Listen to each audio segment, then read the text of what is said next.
if I can't do a deal on a paper napkin, I'm not going to do it. Right. It's really about identifying what's missing in the marketplace. Like sometimes I say I'm in the refugee business, right? Like when people get pushed out of a neighborhood, well, I want to, especially because a lot of them are my friends, I want to okay, well, where are we going to go? Where are we going to be? Where are we going to do this? And so I think, I spend a lot of time listening.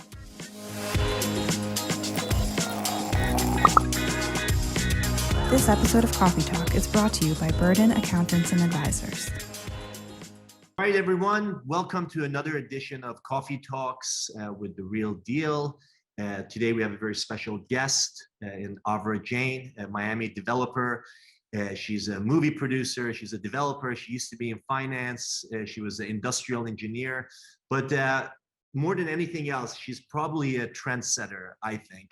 And we're going to talk about to her and find out how she got started and how she chose the path that she did and the developments and the projects that she picked on doing. Avra, thank you so much for joining us today. I'm happy to be here. I mean, you've changed neighborhoods. You set trends. You were early on in a lot of these places that are trendy now. So, so you had a major impact, even though you were a boutique. Yeah, and I think I'm here because a passion became a second career, and because I did come from Wall Street and other places. Part of it was I didn't know better, right? So I set up and did things the way that I would do them, which were just sort of being logical, and we did it differently. I think sometimes in this business, a lot of the people that are, let's say, at the top, it's sort of dynastic, right? Like they're family businesses that have been passed on, and so that's how. But part of the issue with that is not a lot of things change sometimes. But that's why it took such a long time for PropTech to sort of infiltrate real estate. And now it's finally catching on. And, more venture capital money goes into PropTech than any other industry in the world. No, and there's a lot of room for that. There is so much inefficiency in this business. It's kind of, I came from a very efficient business, right? Wall Street, markets trade, it got more efficient, right? And a lot of it is flow of information. I work in a business where people like to have layers, right? Because how it really costs, how long does it really take, and so I think that it could be an intimidating process too. And what we do isn't rocket science, right? It's just good organization, and it's having a good team. But a good idea, right? You need a good idea. Right? The idea there's something else, and that's probably I think where I have probably distinguished myself, right? But the business of real estate it's linear math. It's just A plus B plus C equals D. What can I rent it for? What can I pay? This is what it costs to fix it. This is what I can sell it for, right? So if being good at real estate, separating yourself, that's the magic. It's a combination of art and science. And it's the art that is, you can always put your finger on it, right? Let's focus on your Vagabond motel. But I was just blown away that somebody would put something so high style in the middle of, on the side of the road, in a neighborhood that was not a destination for anybody. But then that specific project became a destination where people were recommending it and suggesting it. And it's it's a good 25, 30 minutes away from, from Miami Beach, where where a lot of people feel like that's where they need to be. But then that became a hotspot. Yeah, but see, that's the thing, and that's part of the listening. So people didn't want to be on the beach anymore. They wanted to be off the beach. You just had to know that, right? They didn't want to because they didn't want to have their employees didn't want to live there because it was too expensive. There was the boat show, there was the Boston show. People really didn't want to be on. The people that live and work in Miami didn't really want to be there.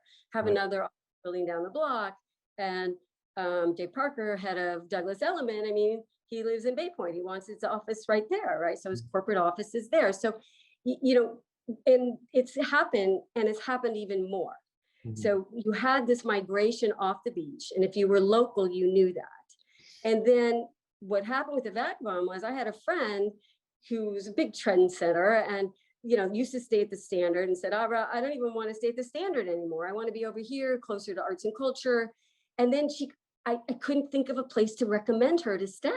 Wow. And I said, oh, some of the production people, Bruce, all those guys, they put their people up here at the New Yorker or whatever. She went up, there was no rooms available. Right. I put the Vagabond under contract 2 weeks later. Oh, That nice. was listening. The market was telling me what it wanted. Now, I had a really hard time raising. My usual partners were like, couldn't get past the working girls on the corner. They came up here and they said, Avra, we've done a lot of stuff with you, like the Bowery in New York City and all that. They really had a hard time getting past, Right. The drugs and prostitution. It was really, evident.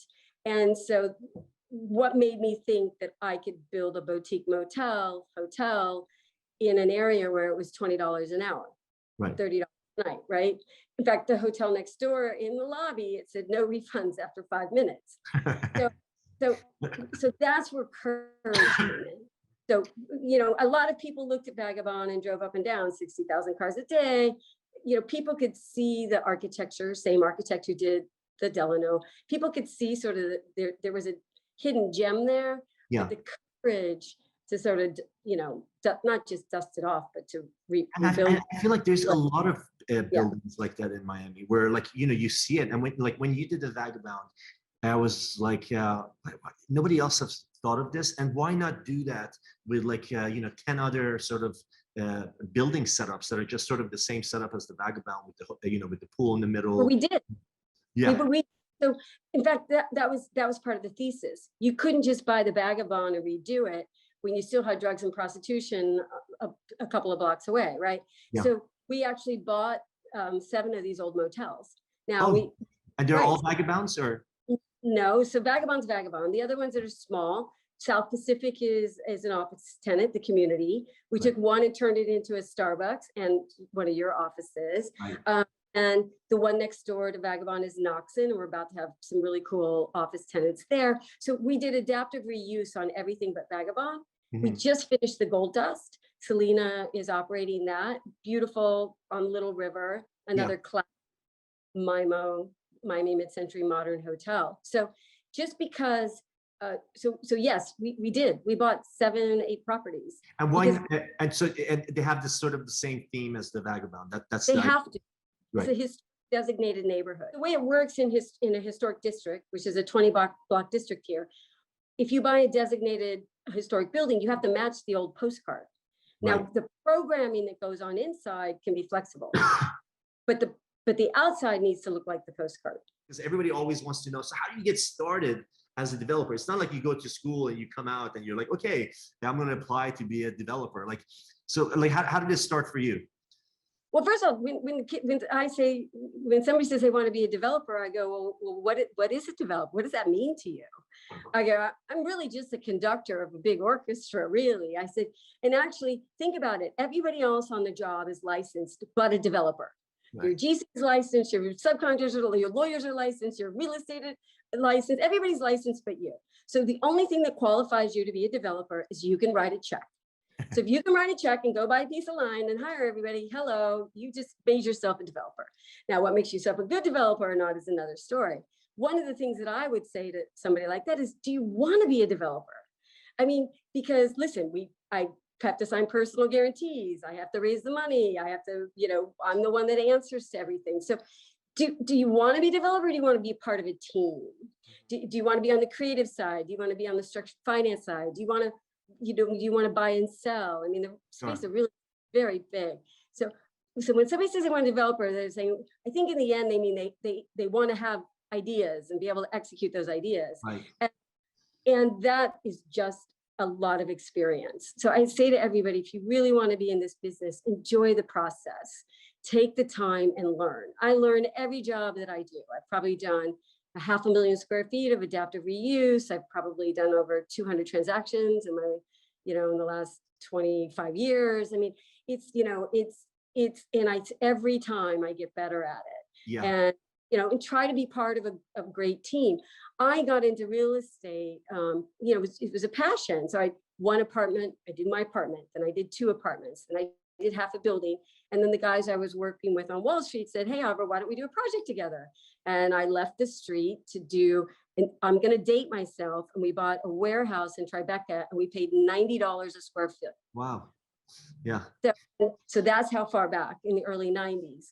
But then I said, but the trick is identifying the right opportunity, right? And then if you identify it, where's the value add? So I think when I go to build a building or have a vision, I imagine who's going to be there. I imagine, I see the whole ecosystem. The other thing is you always have to do something you like. Like if I talk to a developer and they're like, oh, I'm building a building over there. I'm like, oh, great. Would you put your kids there? Would you put your office there? Oh, no. I'm like, okay, well, how do you do something if you don't like it yourself? So I live near the Vagabond. I moved up.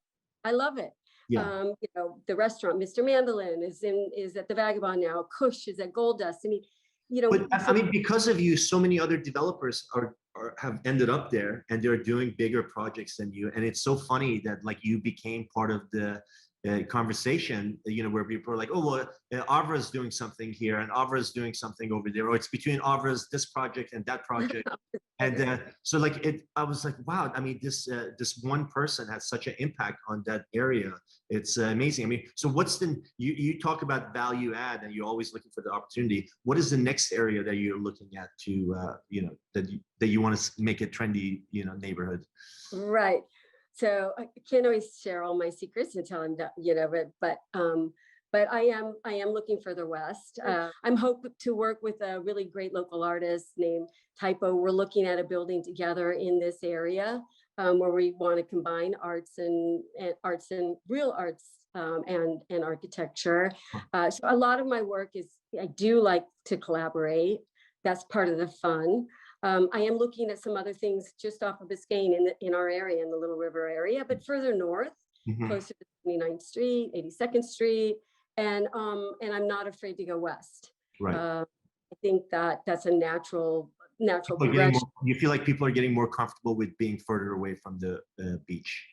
Yeah, and by the way, what's further away?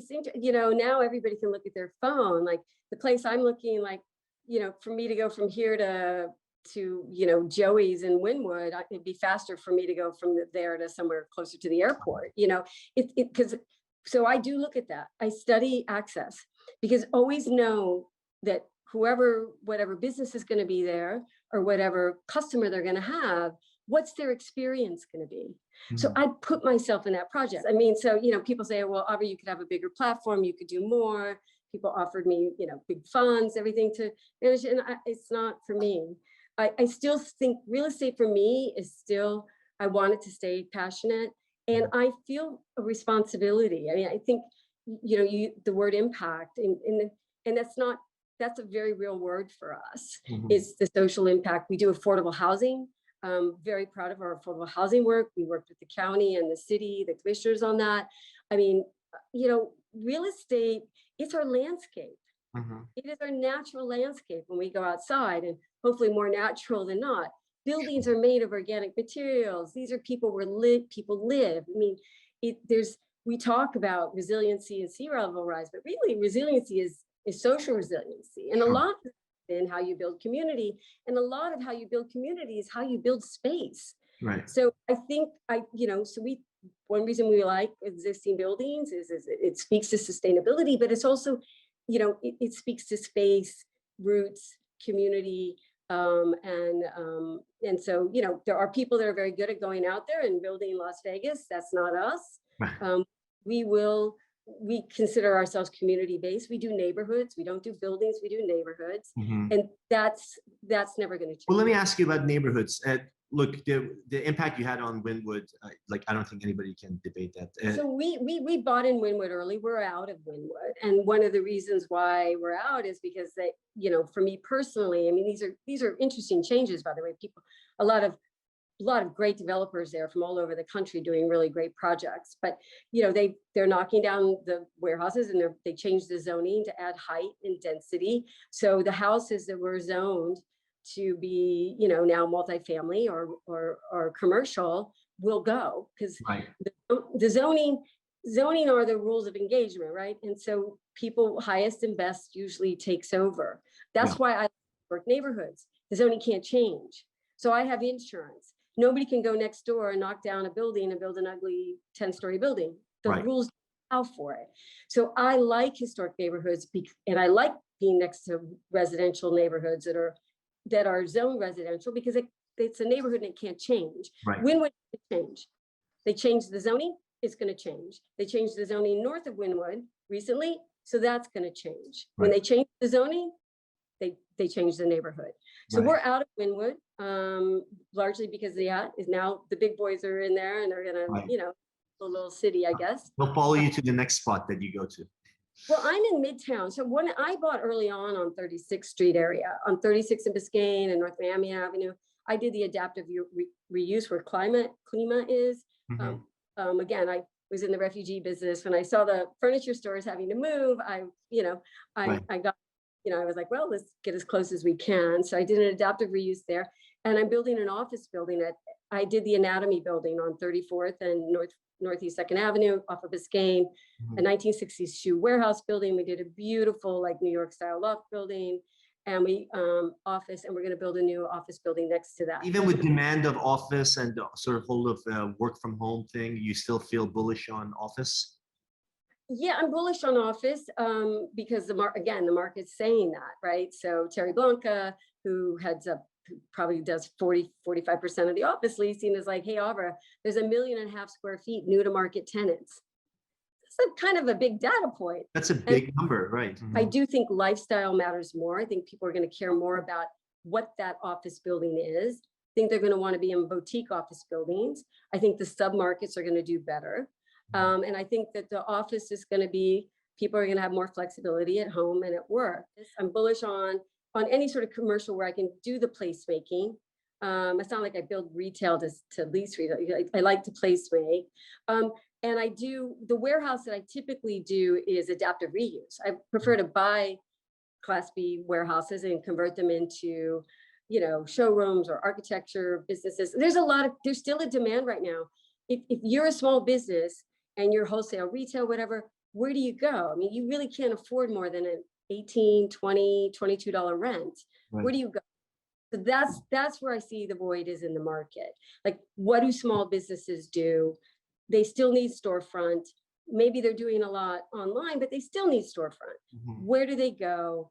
That's what interests me. I always try to fill like the holes. Nice. Any final thoughts for viewers? Listen, like I said, if you're in the business, always learn more.